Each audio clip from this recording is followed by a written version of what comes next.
네, 안녕하세요. 시간 돼가지고 가볍게 이제 시작하겠습니다. 일단은 사실 오늘 주제에 대해서 말씀드리기 전에 아이스 브레이킹을 좀 하나 하고 넘어가려고 해요. 그래서 마케팅 스트래티지 해가지고 보통 B2B랑 B2C를 두 개로 크게 나누고 있는데 최근에 좀 이런 생각이 들었어요. 제가 지금 현재 있는 회사를 이동을 하기 전에 이력서를 제가 재작년이죠 벌써 한 11월부터 2023년 11월부터 이력서를 쭉쭉 썼는데 B2C 쪽에 사실 채용이 굉장히 쉽지 않다. 이직을 하기가 굉장히 어렵다라는 생각이 굉장히 많이 들고 생각보다 B2B나 SaaS나 아니면 이렇게 좀 기업을 상대로 하는 이쪽의 자리가 굉장히 티오가 많이 난다라는 생각이 들면서 왜 B2B 쪽에 티오가 많이 나고 B2B 쪽에 이렇게 시장이 커지고 있지? 왜 이렇게 세일즈라고 하는 부분에 대해서 조금 더 사람들이 주목을 하고 사업 개발이라는 역량에 대해서 조금 더 주목을 할까라는 궁금증이 좀 생기게 됐어요.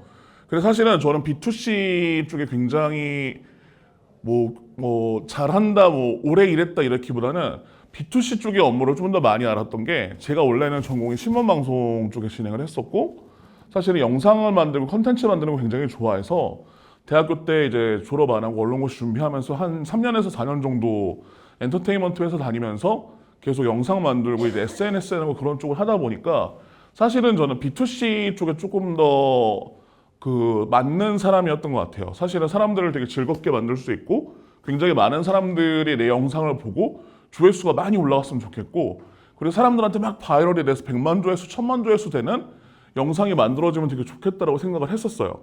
근데 사실은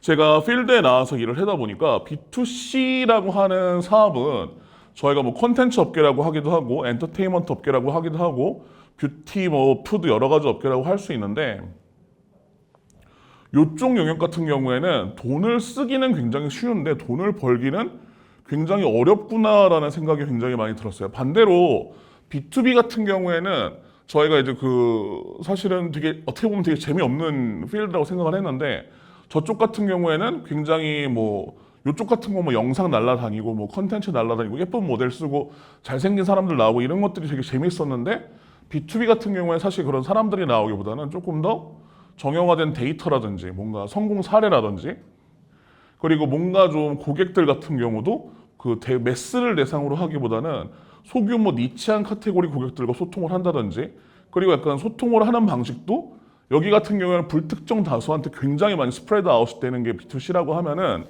B2B 같은 경우에는 소규모 그룹하고 리텐션을 굉장히 끈끈하게 가져가는 되게 같으면서도 다른 것 같다라는 생각이 B2B와 B2C의 차이였어요. 근데 사실 오늘 말씀드리고자 하는 거는 이런 뻔한 얘기를 말씀드리면 사실 여기 오신 2시간이 너무 아까우니까 사실은 제가 발명을 할 수 있는 되게 대단한 사람은 아니고 제가 이 업을 하면서 발견을 한 인사이트를 한 2개 정도 오늘 말씀드리고자 합니다. 세계지도 좋아하세요? 세계지도 저 되게 좋아하는데 왼쪽이 뭐냐면은 조선시대 때 유교 학자들이 보고 있던 세계고 이제 가운데가 이제 좀 세계가 인도까지 좀 보이네라고 하는 정도의 세계고 이게 오늘날의 세계 지도죠. 사실은 제가 지도를 넣은 이유가 있어요. 지도를 넣으면서 B2B와 B2C 마케팅을 사실 대부분 앞에 방식으로 설명하시는 분들이 굉장히 많으세요. B2B는 이성적이고 B2C는 감성적이에요. 이런 거는 사실은 굉장히 책에 나오는 뻔한 말인데 저는 사실은 좀 다른 관점의 접근을 한번 해봤어요. 어떤 식의 접근을 해봤냐고 하면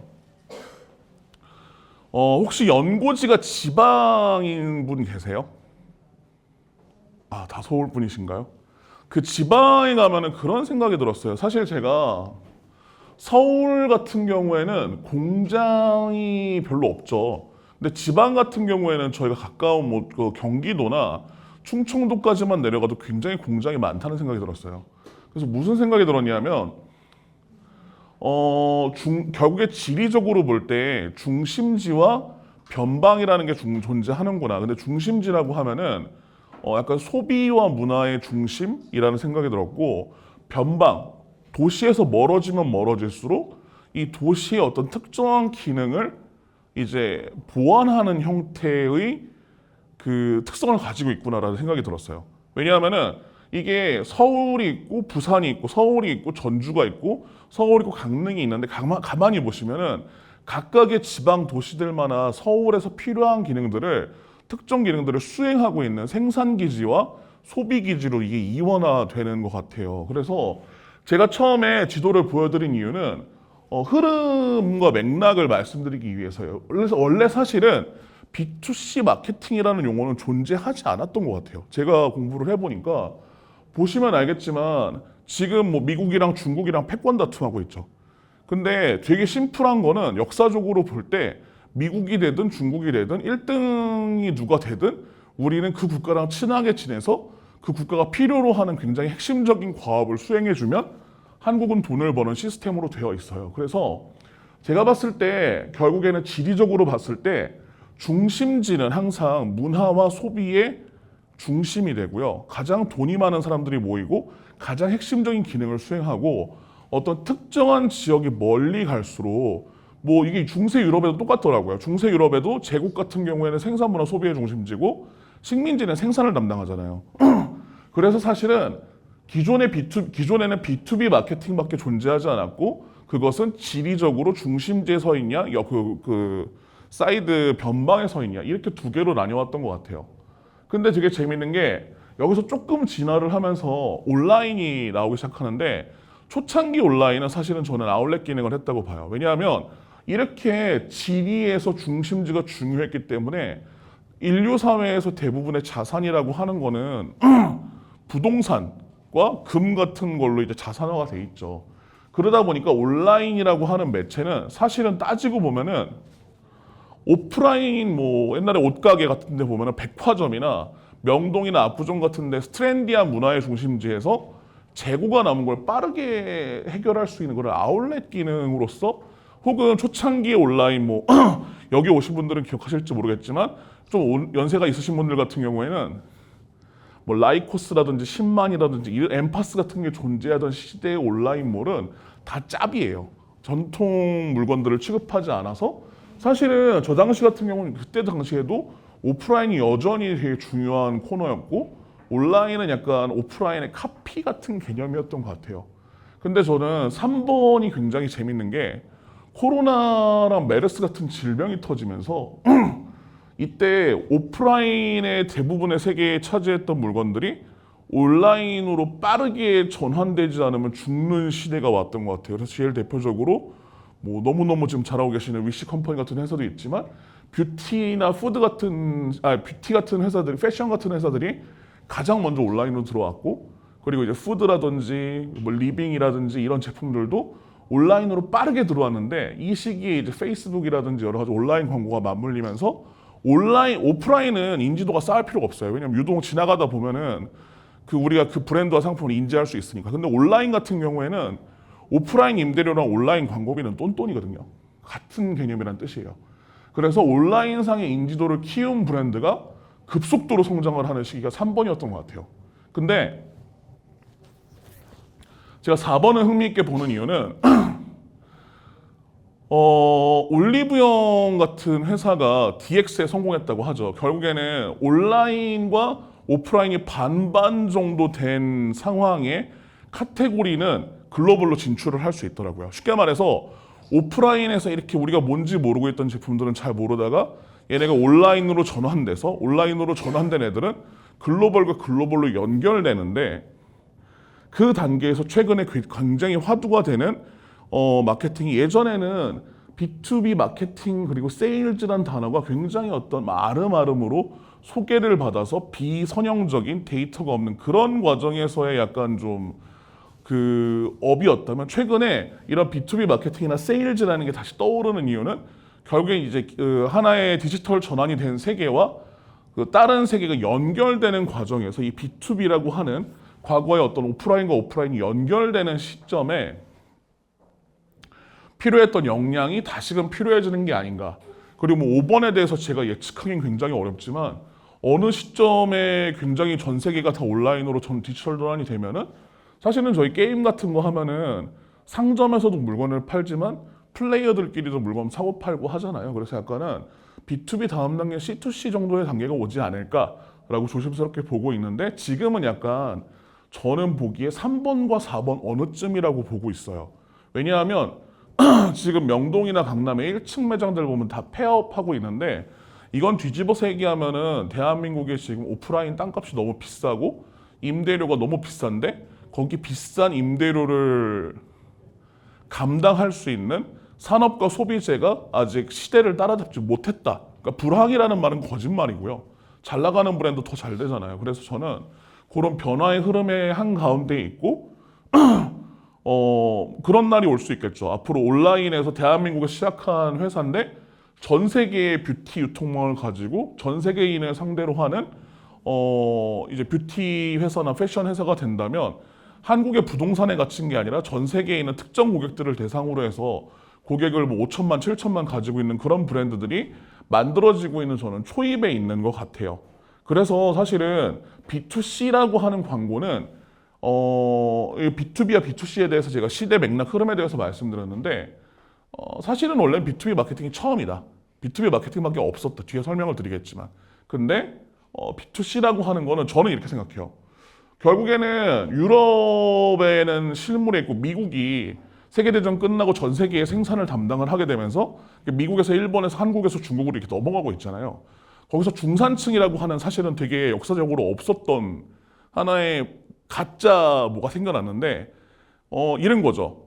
유럽 사람들은 버터를 먹는데 미국의 중산층한테서 버터를 줘야 되는데 버터를 다 줄 수 없으니까 마가린 같은 걸 주는 거죠. 그래서 사실은 저는 약간 산업공상 자기 역할이 있었던 시기 때 물물 교환이 됐던 때는 B2B 마케팅이 가능했는데 이런 자본주의가 되면서 B2C가 등장했다? 결국 B2C라고 하는 거는 뭔가 지속적인 생산과 소비가 필요한 이 자본주의라는 시스템에서 중산층이라고 하는 저희처럼 월급쟁이들이 필요 이상의 지출을 하기 위한 자극을 주기 위한 광고 마케팅이다라고 하는 게 사실은 맥락적으로 봤을 때 B2C 마케팅의 하나의 흐름이라고 생각을 해요. 그래서 조금 다른 접근이라서 뭐 다르게 생각하실 수 있는데 그래서 저는 B2C 마케팅의 제일 큰 특징은 두 가지로 생각했어요. 하나는 상징이고 두 번째는 허상이다. 왜냐하면 저는 첫 번째 커리어를 패션업에서 시작을 했어요. 근데 패션업이 굉장히 재밌는 게 패션업은 5만 원짜리 옷이랑 100만 원짜리 옷이랑 만져보면 알아요. 원단과 박음질이 다릅니다. 쉽게 말해서 내가 100만 원짜리 옷을 만들고 200만 원짜리 옷을 만들고 고객이 그 돈을 내게 하려면 고객이 납득할 수 있는 무언가를 줘야 돼요. 근데 굉장히 재밌는 게 제가 뷰티 업계에 저번 회사에 한 2년 정도 일을 하면서 느꼈는데 뷰티 같은 경우에는 제가 소비자 입장에서 50만 원짜리 제품이랑 되게 비싸죠. 명품이죠. 한 5만 원짜리 제품이랑 성분의 차이가 엄청나게 다르냐라고 하면은 사실은 잘 모르겠더라고요. 그러니까 뷰티라고 하는 거는 어떤 성분의 차이점으로 해서 우리 성분이 굉장히 우월합니다라고 파는 거기보다는 약간 고객들한테 판타지를 파는 것 같다. 고객들한테 판타지 허상을 파는데 그 허상의 경계가 굉장히 상징과 무엇 어딘가에 있는 것 같다는 생각이 들었어요. 그리고 건강기능식품은 조금 더 했는데요. 사실은 건강기능식품은 예를 들어서 제가 허리가 아프잖아요. 허리가 아픈데 건강기능식품을 먹고 치료가 되면 안 돼요. 치료가 되면 약이더라고요. 건강기능식품은 건강에 도움을 줄 수 있는 거니까 약간 쉽게 말해서 플라시보와 실제 치료가 되는 중간 어디쯤에 존재하는 게 건강기능식품이더라고요. 사실은 저런 건강기능식품이라는 게 별로 전 세계적으로 없는 개념인데 유독 한국이나 일본 같은 아시아권에 굉장히 잘 분포되고 있는 거 보면서 사실은 저는 뷰티랑 건식 같은 카테고리가 굉장히 마케팅에서 제일 어려운 영역이라고 생각하거든요. 그 이유가 보이지 않는 걸 팔아야 된다. 사실은 진짜 상품을 파는 것도 있는데 고객이 원하는 어떤 상징을 팔아야 된다고 생각하는 게 저는 더 개인적으로 어려웠어요. 그래서 사실은 B2C 마케팅의 특징은 저는 감성적, 비이성적이라고 말씀을 드렸지만 쉽게 말해서 B2C는 돈만 내면 누구나 살 수 있잖아요. 사실은 내가 5만 원이든 10만 원이든 100만 원이든 명품이든 유산균이든 돈을 내면 누구나 살 수 있기 때문에 사실은 불특정 다수를 상대로 소통하는 제품이다. 근데 논리적인 것을 파는 물건이 아니라 어쨌든 이게 원가의 10배든 20배든 고객이 돈을 내고 거래가 되면은 굉장히 비이성적이지만 거래가 성립된다라는 게 저는 특징이라고 봤어요. 왜냐하면 제가 그 이랜드에 있을 때 주얼리 사업부에 잠깐 일을 했는데 여성분들 그때 타겟이 20대 초반, 10대 후반이었어요. 근데 중간고사 끝나고 여성분들이 팔찌를 맞추는데 여성분들 3명, 5명이 기말고사 끝나고 팔찌를 맞추는데 저는 왜 아직도 그분들이 팔찌를 맞췄는지 모르겠어요. 기말고사 끝나서 기분이 좋았던 거죠. 그러니까 그게 그냥인데 그거에 대해서 논리적으로 파고들기 시작하면은 사실은 답을 얻을 수 없는 영역이 저는 B2C라고 생각을 해요.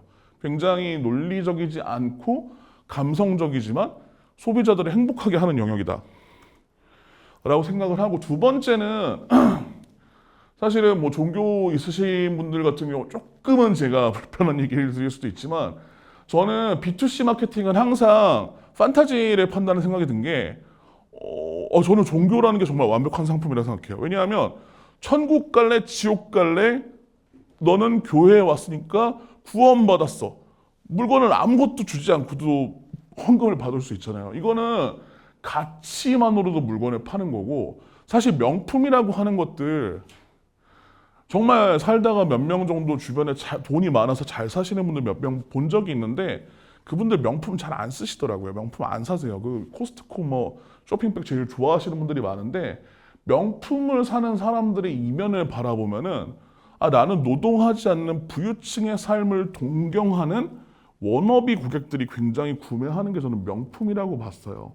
그래서 결국에는 B2C 물건의 이면을 보면은 사람들 머릿속에 저희가 뷰티 같은 경우는 뮤즈를 세우고 패션 같은 경우는 모델을 세우고 굉장히 막 디즈니 같은 경우도 꿈을 파는 나라인데 가만히 보면은 B2C라고 얘기하는 모든 물건에는 저희가 눈을 조금만 감았을 때 내가 되고 싶은 상징물을 그 사람들이 심어놔요.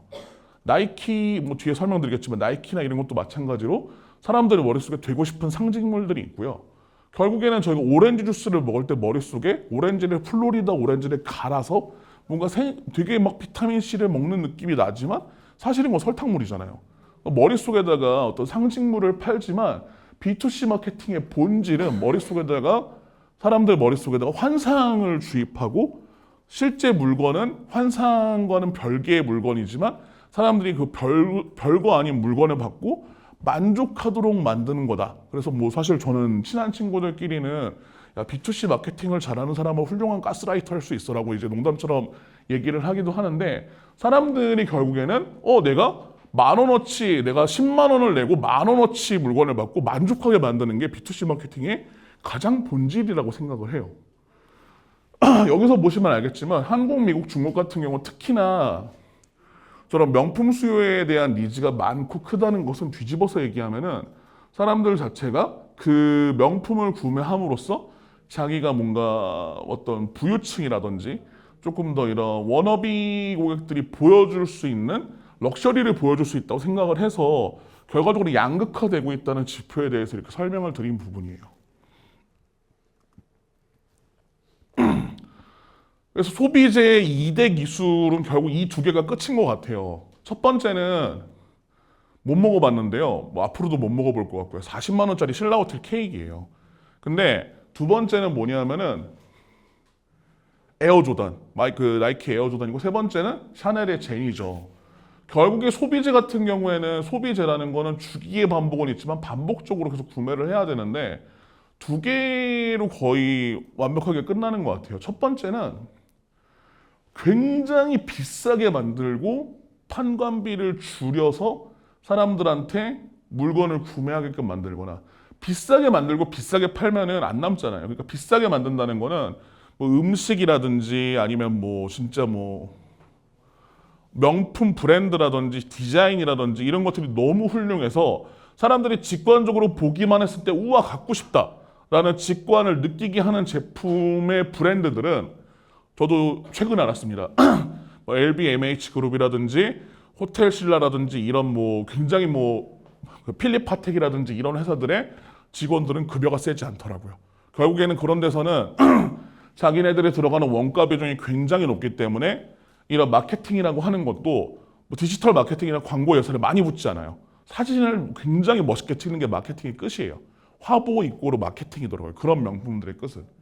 이렇게 마케팅을 하는 회사들은 원자재나 디자인이나 품질 자체가 보여주는 것만으로 사람들을 설득할 수 있는 데는 판관비를 극한적으로 줄여서 사람들 머릿속에 너 갖고 싶지라고 유혹을 하게 하는 부분이 B2C에서 가장 강렬하게 자리 잡는, 뭐 저희가 흔히 알고 있는 뭐 3B라 그러죠. 그 뷰티 베이비 비스트 그런 영역에 속하는 것들이 첫 번째인 것 같은데, 두 번째 같은 경우가 굉장히 재밌는 게 에어라는 영화를 보고 굉장히 놀랐어요. 왜냐하면 마이클 조던은 농구가 아니에요. 마이클 조던은 농구가 아니라 그 당시에 흑인들이 신분 상승을 하기 위한 도구라고 생각해요. 농구가 아니라. 근데 흑인들이 신분 상승을 하기 위한 도구로서 선택하는 농구에서 퍼포먼스를 높여주는 게 에어 조단인 거죠. 뻥이죠. 저거 신는다고 어떻게 점프가 날아다녀요. 근데 그 믿음을 팔았기 때문에 저 에어 조단이라는 신발 하나 때문에 나이키라는 회사가 전 세계에서 커지고, 그걸 생산한 한국과 대만의 운동화 회사가 이렇게 커진 어마어마한 문화 콘텐츠인데, 결국에는 저런 신발이나 샤넬 같은 명품은 싸게 만들었는데 비싸게 판 거죠. 왜냐하면 한정된 문화 콘텐츠의 상징이 될 수 있는 사람이 그거를 신고 행동하고 뮤즈가 됨으로써 제니가 되고 싶은 사람들이 샤넬을 입는 거예요. 그리고 마이클 조던이 되고 싶은 사람들이 조던을 신는 거고요. 그 사람들이 결국에 그 시대에서 무엇을 상징하는가라고 하는 거에 대해서 굉장히 본다면, 저는 소비재라고 하는 거는 사실은 저는 이렇게 생각해요. 소비재라고 하는 거는 원래 이 페이지에 넣은 장표가 맥도날드 로고를 넣었어요. 전 세계에서 십자가만큼 굉장히 유명한 단 하나의 로고가 맥도날드 로고라고 하는데, 어떤 특정 상품의 로고나 어떤 용기나 혹은 상품의 브랜드 이미지만 봤을 때 전 세계 사람들이 얼마나 많이 인지하는 사람의 숫자가 많은가, 저는 그게 B2C 마케팅의 성과가 아닌가라고 생각을 합니다. 네, 이제 재미없는 B2B로 넘어갈게요. B2B 같은 경우에는 제가 느낀 되게 재밌는 부분은 직무 중에 대기업에 보면 B2B 들어가는 직무에 마케팅 거의 없는 거 아세요? B2B는 마케팅이 거의 없어요. B2B는 세일즈 쪽에 가까워요. 보통 법인 영업팀은 있는데 법인 마케팅 팀은 없더라고요. 왜 그럴까? 라는 생각을 좀 해봤어요. 왜 그럴까라고 봤는데, 뒤에 설명드리겠지만 B2B에서 가격이 싸질수록 B2C랑 유사해져요.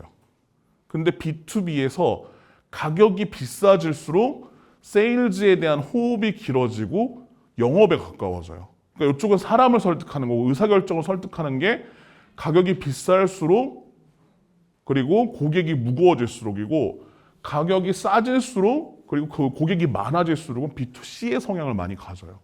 그래서 기존의 B2B라고 하는 곳에는 사실은 마케팅이라는 용어가 존재하지 않았다고 봐도 무관해요. B2B가 마케팅이 어디 있어? 그냥 영업이지. 라는 생각으로 보면은 왜 그런가 봤더니, 대한민국의 그 기업 구조 때문에 그래요. 대한민국은 대기업이 0.1%고 중소기업이 99%인데 그 중에서 소상공인이 95%예요. 소상공인 매출 뭐 한 100억 안 되고 50억 안 되시는 분들이 95억이면 95%면 다 개미란 뜻이거든요. 근데 매출의 53%는 0.1% 대기업이 53%를 만들기 때문에 사실은 대기업, 뭐 다음적인 설명드리겠지만 대기업 산하가 아닌 일반 B2B 전문 회사가 대한민국에 거의 존재하지 않는다고 봐도 무관하세요. 왜냐하면 아까 광고대행사 계시던 선생님도 계시겠지만, 광고대행사 제일 많이 하는 게 그룹사 광고에 대해서 매체 돌리고 돈 회수하는 방식으로 수익 구조가 나오잖아요. 그러다 보니까 땅 짚고 헤엄치는 사업이 될 수 있는데, 그래서 무조건 돈 나오는 구석에 삼성은 제일기획, 현대는 이노션, 뭐 두산은 오리콤, 롯데는 대웅기획 해서 다 자회사형식으로 만들어버려요. 돈 나오는 광고대행사 중에서 독립광고대행사는 거의 없는 구조더라고요. 뭐 언론사도 비슷하겠지만. 그래서 저는 사실은 이게 B2B 마케팅이라는 게 굉장히 중세의 봉건사회랑 닮아있다. 왜냐하면 대기업은 왕이고 계열사는 이제 제후고, 거기에 또 이제 대대행 받고 맨 밑에는 프리랜서가 있죠. 사실은 중간에 있는 제후나 기사들은 실제 업무를 하기도 하고 하지 않기도 해요.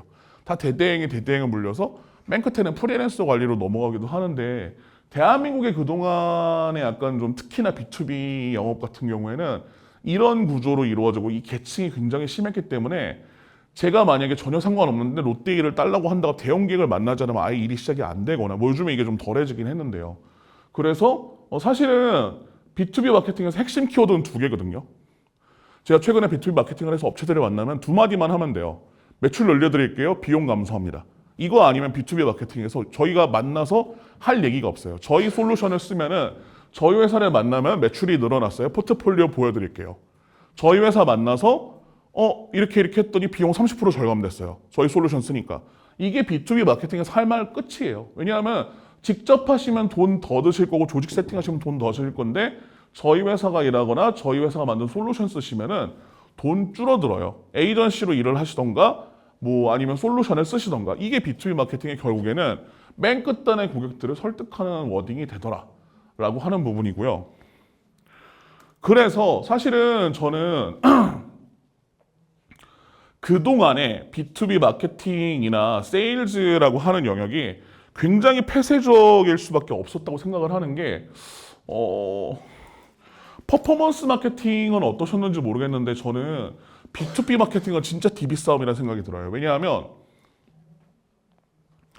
최근에 제가 저번 주 목금토에도 코엑스에서 월드 IT쇼라고 하는 행사장에서 3일간 갈리다 왔어요. 갈리다 왔는데 고객들을 한 1,300명 정도 만나고 그 고객들의 DB를 차곡차곡 모아서 이제 이번 주에는 그 DB를 열심히 세그먼트를 정리를 해야 되는 게 제가 지금 B2B 마케팅에서 맡고 있는 업무 중에 하나입니다. 결국에는 B2C 같은 경우에는 불특정 다수가 구매하니까 사실은 휴대폰 번호를 모으는 게 크게 중요하진 않아요. 근데 B2B 같은 경우에는 이런 고객들을 어디에서 모았고 이 사람들을 어떻게 모았고 그리고 이 사람들을 어떻게 관리해서 이 사람들한테 몇 번 연락했는지 기록과 히스토리를 남기고 이거를 정리해서 거기에 맞게끔 계속 소통을 해주는 게 너무 중요한 업무라고 생각이 되는 게 사실 여기에서 오늘 전해드린 인사이트 1번입니다.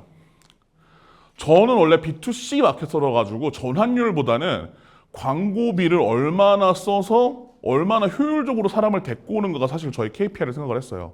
근데 지금 제가 있는 회사가 예산이 크지 않다 보니까 그런 부분에서 굉장히 좀 비용 로스가 많아지더라고요. 그래서 올해 1월 달부터 4월 달까지 광고비를 다 끄고 기존에 있던 DB를 가지고 계속 고객 관리를 했어요. 사실 CRM이라고 하는 단어가 한국에서 두 가지 의미로 쓰여요. 뒤에 설명드리겠지만 커스터머 릴레이션십 매니지먼트이기 때문에 첫 번째는 고객을 등급별로 관리하는 것도 CRM입니다.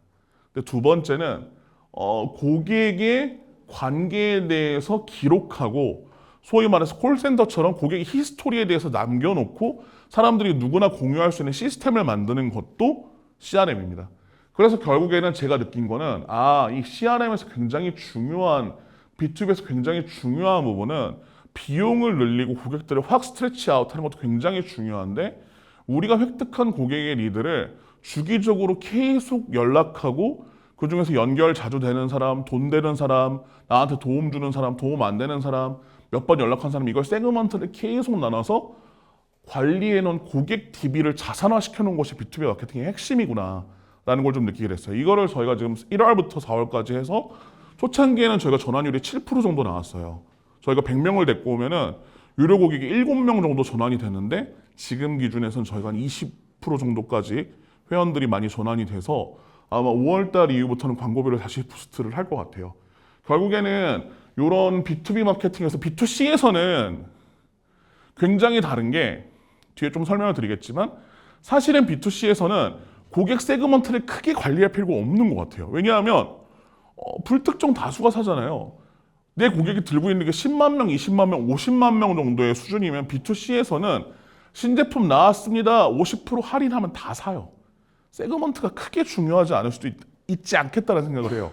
근데 B2B 같은 경우에는 가격을 할인해도 불필요하면 전혀 오픈율이 생기지 않더라고요.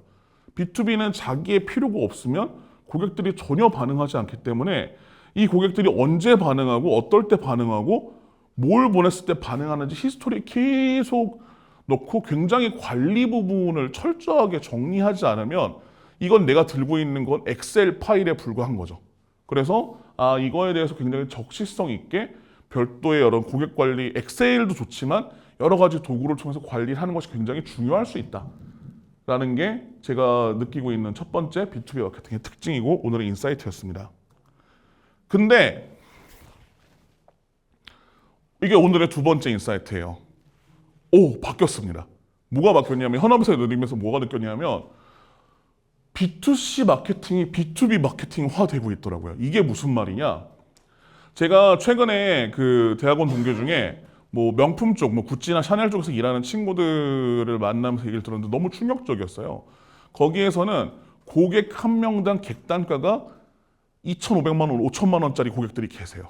그리고 그 고객들이 물건을 사면은 담당자가 집 앞에 카드 단말기를 들고 가서 기다리고 있는데요.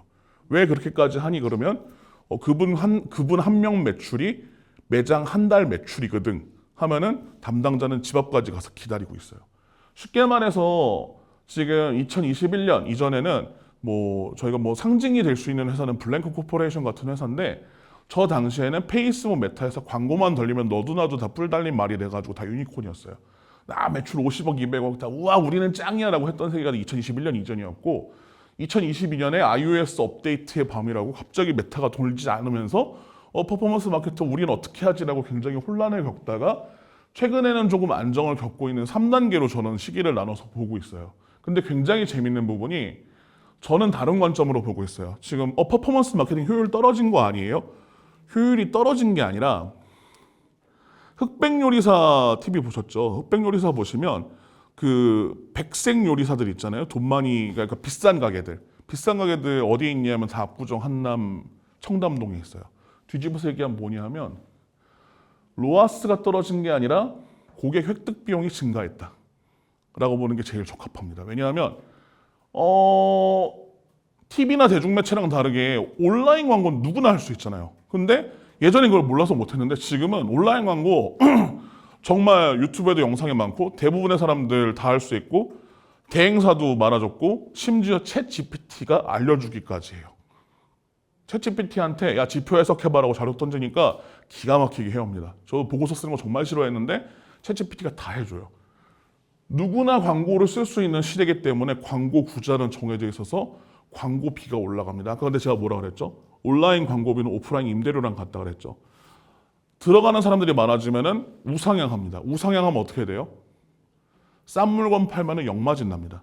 비싼 물건 팔면은 당연히 역마진이 안 나겠죠. 그래서 저는 고객분들이 굉장히 사람들이 많이 그 착각을 하는 부분이 메타 끝나지 않았어요? 메타 광고 효율 떨어지지 않았어요? 라고 하는데 메타 광고 효율 안 떨어졌습니다. 메타 광고 효율 안 떨어졌고요. 30만 원짜리, 50만 원짜리 물건 팔면 지금도 들어와서 잘 나옵니다. 근데 사람들이 30만 원짜리, 50만 원짜리 상품을 만들기 위해서는 두 가지 방법이 있죠. 첫 번째는 번들링을 늘리거나 두 번째는 상품의 품질을 높여서 혹은 인플루언서를 붙이든 비싸게 팔 수 있는 방법들을 만들어야 되는데 아직 대한민국이 비싼 걸 싸게 만드는 걸 잘하는데 싼 거를 비싸게 만드는 걸 잘 못하는 것 같아요. 그래서 광고 비용은 증가했는데 거기에 맞는 상품이 아직 많지 않기 때문에 카테고리별로 부익부 분익빈이 되고 있다. 결과적으로 가격이 올라가고 있다. 그거에 대한 대체제로 사실은 인플루언서들이 제가 2년 전에 있을 때 인플루언서 수수료 45%까지 받거든요. 근데 지금 최근에 어떤 인플루언서들 같은 경우에는 협의하면은 60%까지 받으시겠다는 분들도 간간히 계시더라고요. 그래서 와 어떡하지라고 하는데 인플루언서는 앞으로도 계속 비싸질 것 같아요. 근데 더 재밌는 거는 뷰티는 팔로워 그래서 한 100만에서 200만 정도 돼야 돈 받으시잖아요. B2B 영역의 인플루언서는 진짜 꿀입니다. 제가 이제 이런 사스라든지 이런 영역에서 인플루언서를 정말 유튜브랑 스레드랑 인스타에 싹 뒤집고 까지져 봤는데 뭐 인플루언서 좀 숫자 좀 나온다라고 하시는 분이 한 4만 명, 3만 명 이렇게 되세요. 마이크로 인플루언서죠. 그분들한테 영상 하나 맡기는데 500만 원, 1000만 원 달라 그러더라고요. 그래서 월급쟁이가 아니라 사스 마이크로 인플루언서가 되는 게 맞지 않을까라는 요즘 진로에 심각한 고민을 겪고 있어요. 어쨌든 인플루언서라고 하는 거는 굉장히 영향력이 굉장히 커질 건데 뷰티나 제가 봤을 때 건식 같은 카테고리는 이미 포화가 됐고요.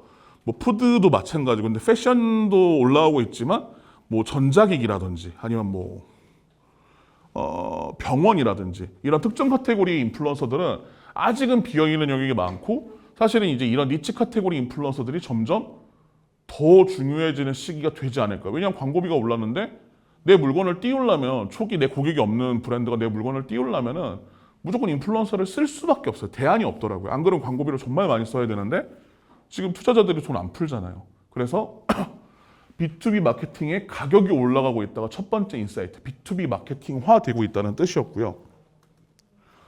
네. 컬리가 저한테 요즘 굉장히 자주 연락해주는 친구예요. 저한테 요즘 연락이 제 사람들이 잘 안 오는데 컬리만큼은 한 제가 물건 안 사고 있으면 일주일에서 2주일에 한 번씩 문자를 무조건 보내줘요. 야, 너 내가 10,000원 쿠폰 넣어줄까? 7,000원 쿠폰 넣어줄까? 하면서 계속 연락이 와요.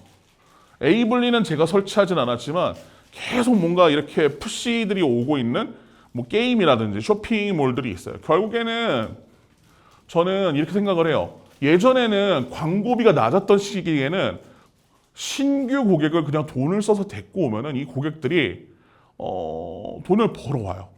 참고로 제가 뭐 하나 말씀드리면 이런 신규 고객을 획득하는 기준이 되는 가격을 어떻게 보면 되는지 아시는 분들 너무 많겠지만 살짝 설명드리면 마켓컬리나 쿠팡의 장바구니에 얼마 이상 담았을 때 무료 배송이 되는지 보시면 돼요. 그래서 대한민국의 지금 장바구니 쿠팡이나 컬리 같은 경우에 평균 장바구니 금액이 5만 원에서 6만 원이거든요. 그래서 저 신규 고객 한 명 획득하는 지금의 비용은 6만 원 정도고 앞으로 그건 점점 더 우상향을 할 겁니다.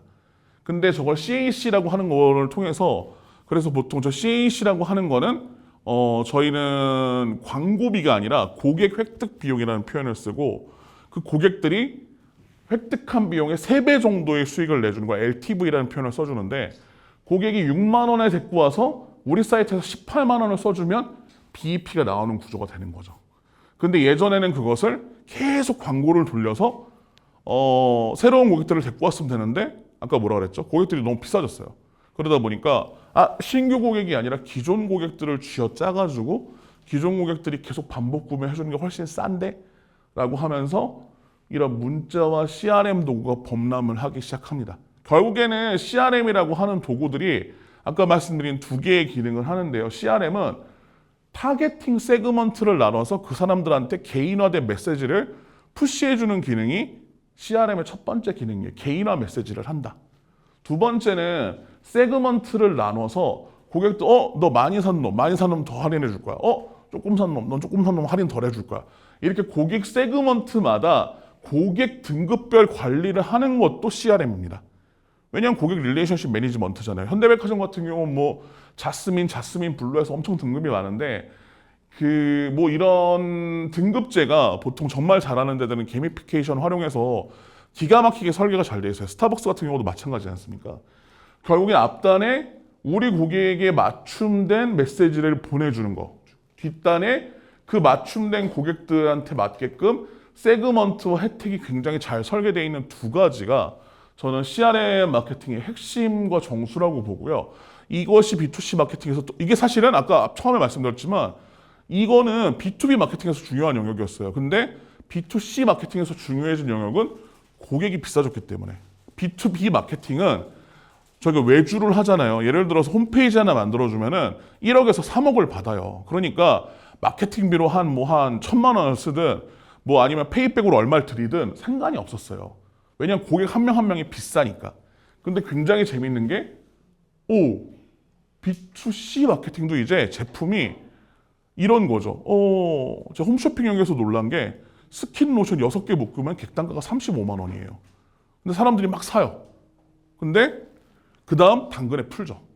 결국에는 마찬가지로 객단가가 높아져야만 이 광고비를 회수를 할 수 있는 시스템이 되기 때문에 CRM이라고 하는 부분이 굉장히 중요해지고 이러한 도구들이 굉장히 B2C 영역에서 범람을 하고 있다라는 게 특징이고 하나 또 얻은 인사이트를 말씀드리면 프리미엄하고 럭셔리라는 게 굉장히 큰 차이가 있었어요. 프리미엄 같은 경우에는 품질이 좋은데 쓸모가 있는 게 프리미엄이더라고요. 예를 들어서 이 시계인데 품질이 너무 좋아 라고 하면 프리미엄이죠. 근데 럭셔리는 그냥 쓸모가 없는 거예요. 비싼데 쓸모가 없는 거죠. 예를 들어서 귀걸이나 목걸이 같은 거는 저희는 소비재라고 하잖아요. 그냥 럭셔리라고 하죠. 왜냐하면 그 귀걸이나 목걸이가 없어도 내가 생활하는 데 문제가 없잖아요. 그래서 프리미엄이나 럭셔리라는 거는 약간 카테고리가 차이가 있지만 결국에는 조금 뒤에 설명을 드리겠지만 B2C 제품이 국내에서 지금 한국이나 일본이나 미국처럼 가만히 보면 알겠지만 아파트값 비싼 나라들 있죠. 디벨롭드 컨트리.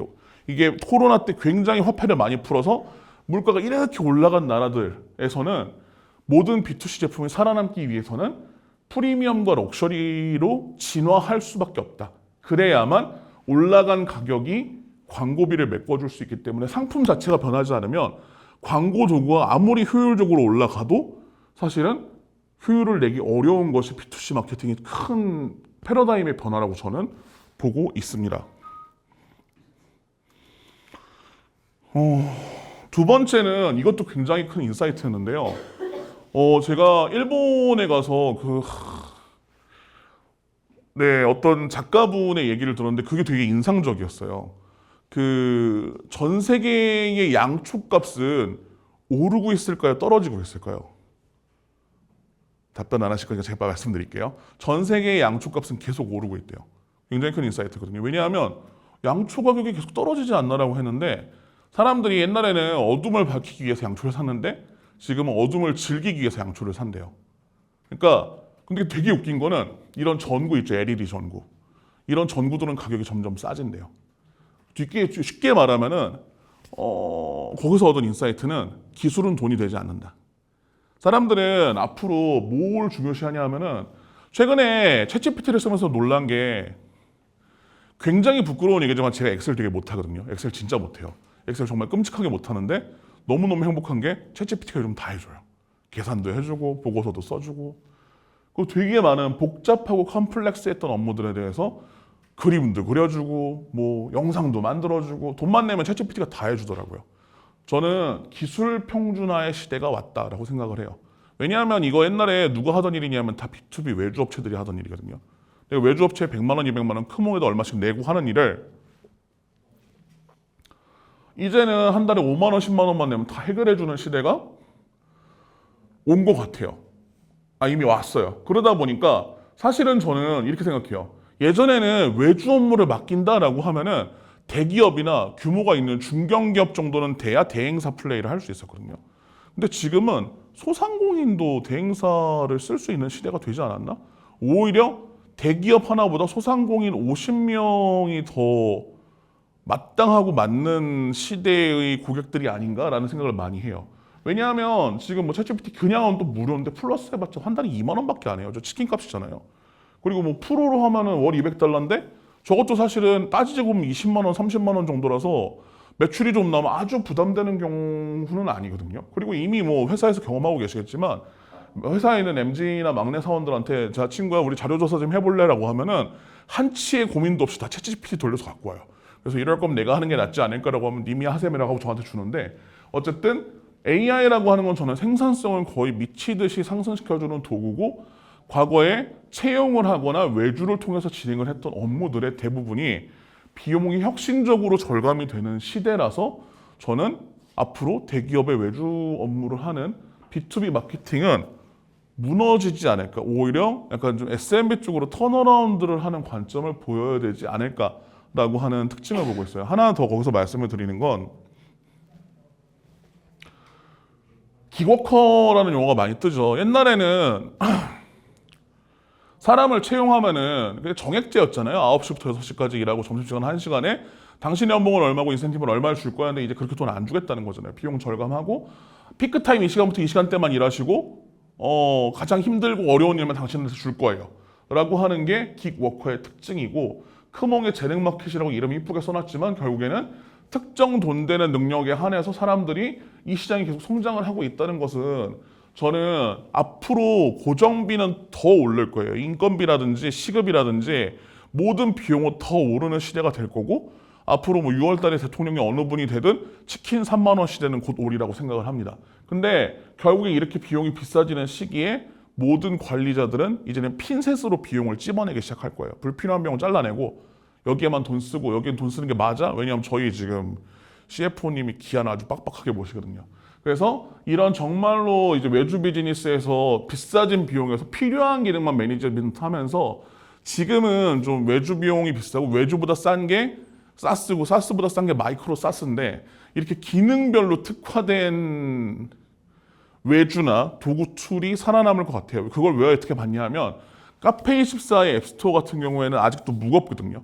근데 쇼피파이 앱스토어 보니까 정말 기능 단위로 성능들이 다 쪼개져가지고 비용을 굉장히 싸게 받더라고요. 그래서 그건 무슨 의미를 하냐면 앞으로 정말로 약간 좀 내가 쇼핑하듯 나한테 필요한 툴들만 붙여서 내가 원하는 방식으로 사람을 채용하지 않고 솔로프로너의 형태로 내 사업을 운영하고 유지하는 방식으로 사업이 변형될 텐데, 그렇다고 한다면 B2B를 그동안 외주업 사람을 많이 고용해서 저희가 인건비를 남겨먹는다 그래서 사람을 많이 고용해서 저렴한 인력으로 인건비로 남겨먹는 비즈니스를 하는 이런 비즈니스를 유지를 하던 B2B 사업은 더 이상 유지가 어려울 것이다. 대신 그 모든 B2B 비즈니스를 하는 회사들은 자체적으로 뭔가 저가의 안정적으로 비즈니스 수익을 낼 수 있는 뭔가 사스 형태의 비즈니스를 내는 방향으로 앞으로 가지 않을까라고 생각을 하고 있고요. 뭐 뒤에 설명을 드리겠지만 뭐 저희 회사도 그런 비슷한 비즈니스를 하면서 굉장히 많은 고난과 역경을 겪고 있습니다. 그래서 결론적으로 가는데요. 사실은 저는 그래서 최근에 그 컨설팅 같은 걸 하면서 소상공인분들 많이 만나요. 소상공인분들 많이 만나는데 소상공인분들 만날 때 저는 꼭 말씀드리는 게 있어요. 제발 B2C 하지 마시라고. 소상공인분들이 B2C 하면은 굶어 죽습니다. 왜 굶어 죽냐면은 B2C를 하려면은 만약에 내가 상표권을 가지고 있으면 상관이 없어요. 내가 만약에 라이센스로 뉴발란스라든지 나이키라든지 뭐 헨리 코튼이라든지 브랜드를 갖고 있으면 B2C 하셔도 돼요. 근데 그게 없는 상태에서 B2C를 맨땅에 하려면은 내 브랜드에 대한 인지도가 높아져야 사람들이 구매를 할 텐데 그 브랜드 인지도를 높이기 위해서 광고비를 써야 되거든요. 근데 내 광고비가 어디 있어요? 소상공인이. 내가 브랜드 상표권이 없으면 B2C 시작하는 게 아니고 그 납품처부터 사주세요. 나랑 B2B 거래를 할 수 있는 납품처부터 찾던가, 그게 아니면 초프리미엄 시장에 상품을 만들어내실 수 있는 기술력을 가지고 계시던가, 이게 아니면 대표님의 비즈니스를 팔 수 있는 시장을 찾을 수가 없어요 라고 말씀을 드려요. 예를 들어서 저 코오롱 쪽에 저희 모회사가 있는데 코오롱의 특정 브랜드 중에서 저 브랜드 이름 기억도 못해요. 기억 못하는 브랜드가 있어요. 근데 그 브랜드에서 이번에 흑백요리사 안성재 셰프랑 콜라보를 해서 모수라고 하는 그 외식 브랜드의 셰프복을 만들었더라고요. 근데 국내에 셰프복은 없거든요. 그래서 셰프복 브랜드를 만든 걸 보고 굉장히 프리미엄한 니치 시장을 뚫고 들어가니까 이건 광고가 필요 없구나. 그래서 저도 공부를 했는데 결국에는 소상공인이 가격 싸움을 하잖아요. 뭐 저는 온라인 오프라인 상관없다고 봐요. 소상공인이나 규모가 작은 회사가 가격 싸움을 하면 대기업이 바로 치고 들어갑니다. 화장품이면 LG생과 나무래가 들어올 거고요. 속옷 만들면 코엘 패션이 들어올 거고요. 바로 뒤에서 잘했어라고 하면서 그 생산에 대한 그 스페셜리티를 가지고 카피캣 들어오면 그 시장 끝나요. 제품 뺏기고. 그래서 저는 기술이나 제조위를 가지고 작은 영역에서 프리미엄 브랜드를 추구하는 약간 부티크 사업 같은 B2C 포트폴리오를 만들어야 된다. 옛날에는 하나 브랜드가 500억, 1000억짜리 브랜드가 있으면 됐잖아요. 그게 아니라 그건 대기업의 영역이고 작은 회사들은 5억에서 10억짜리 브랜드 10개 가지고 있는 게 더 효율적이라는 뜻이에요. 현실적으로. 광고비 안 쓰고. 근데 이게 뒤집어서 얘기하면 그거 아세요? 가격이 낮은 상품은 라이센스 안 해요. 가격이 낮은 상품은 수입해 오죠. 근데 물 건넌다는 표현 하잖아요. 제품이 수출되는 제품들은 무조건이라고 할 정도로 다 가격이 비쌉니다. 왜? 물류비, 광고비 다 녹여야 되니까요. 인건비까지.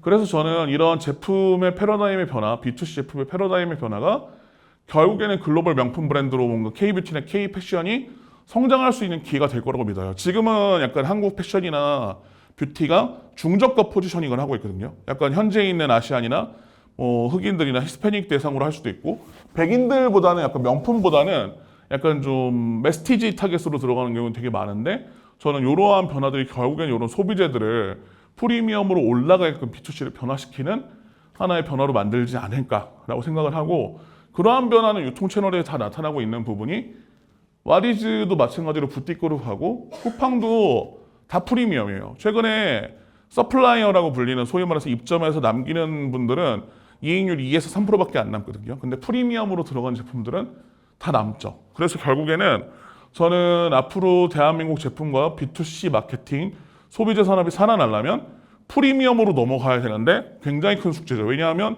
한국이 그동안 패스트 팔로워로서 명품을 싸게 만드는 건 잘했는데 우리 거를 비싸게 만드는 부분에 대해서 어떻게 하는가에 대해서는 길을 찾아가야 되는 영역이 저는 있다고 생각을 합니다. 반대로 B2B 회사들 혹은 대기업이 비즈니스 시작하려면 저는 아예 이제 다이소 모델로 가던가 그게 아니면 투자를 하세요라고 말씀을 드리는 게 맞는 것 같아요. 왜냐하면 B2B 모델이 더 이상 성립이 안 될 것 같아요. 아까 말씀드린 대로 기술 평준화 때문에 앞으로 외주받던 회사들이 돈을 벌 방법이 없어요.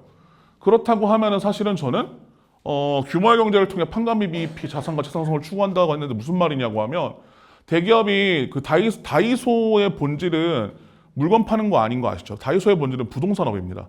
결국에는 그 임대료가 저렴한 땅을 사서 다이소를 올리면 사람이 모여들고 권리금이 올라가잖아요.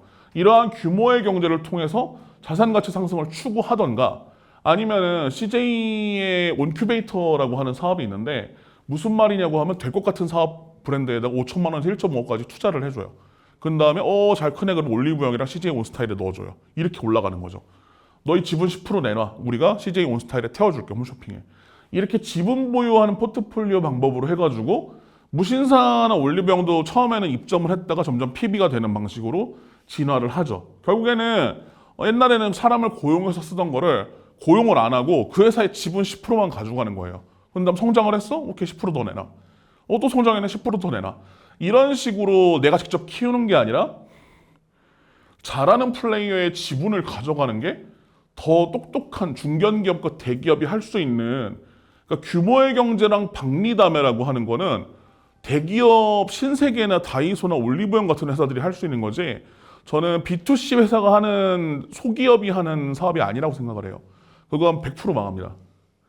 그래서 과거에는 이게 불가능했던 게 과거의 리테일과 B2C는 다 오프라인의 부동산을 상승시키기 위한 사업이었거든요. 매장을 낸다는 게 물건을 팔기 위한 것보다 땅값이 오르는 게 더 효율적이었다는 거죠. 근데 지금은 시대가 바뀐 게 온라인에서 오프라인으로 나가면은 매장으로 나가는 게 아니라 팝업으로 나가요.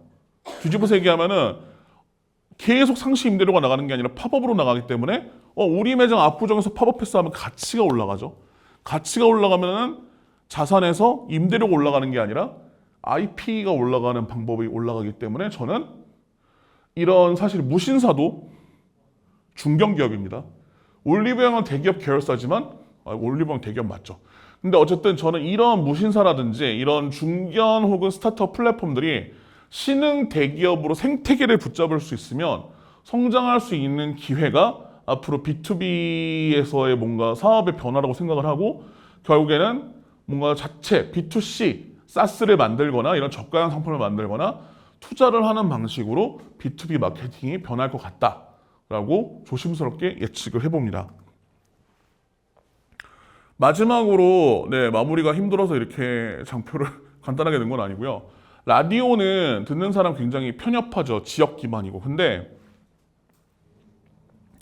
교통방송이라든지 평화방송이라든지 아직도 굉장히 역할을 잘하고 있고 그런 과정에서 저는 라디오만이 가지고 있는 기능이 있다고 생각을 해요. 반대로 넷플릭스 같은 경우는 글로벌이고 OTT고 연령에 관계없이 누구나 볼 수 있지만 한편으로는 넷플릭스가 커지는 만큼 라디오의 어떤 존재 가치도 분명히 같이 상승할 거라고 믿는데 결국 B2B랑 B2C 마케팅 그리고 지금 변화하고 있는 트렌드도 라디오랑 넷플릭스 같은 관계로 갈 것 같아요.